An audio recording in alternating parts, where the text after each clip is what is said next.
f-д x тэмцүү 2x-ээр нэмэх нь 3. f-д a-дээр нэмэх нь 1 нь 7-тэй тэнцүү бол a нь хэд вэ? Эндээс бидний их функц нь f(x) тэмцүү 2x-ээр нэмэх нь 3 гэсэн функц.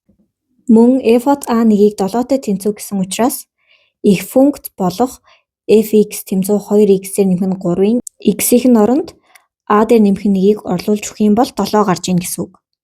Их функцийн оронд хэрхэн орлуулах вэ гэвэл бид нар яг л f1-ийг бол f2-ыг бол гэдэгчлэн тухайн их функцийн x-ийн оронд тухайн орлуулах байгаа тоогоо биччихнэ. Тэгэхээр f1 нь тэнцүү 2-ыг үржих нь 1, нэмэх нь 3 буюу 5 болж таарна. f2 нь 2-ыг үржих нь 2, нэмэх нь 3 буюу 7 болж таарна гэсэн үг.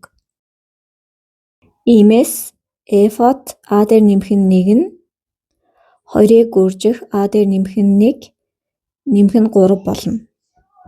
Хаалтаа задлаад өгөх юм бол 2a нэмэх нь 2, нэмэх нь 3 буюу 2a дээр нэмэх нь 5. Энэ хариу маань 7-тэй тэнцүү болж ийн гэсэн үг. Эндээс a-г олох юм бол 7-оос 5-ыг гасаад 2 туваана. Тэнцүү 1. Ингээд a нь 1 гарч байна.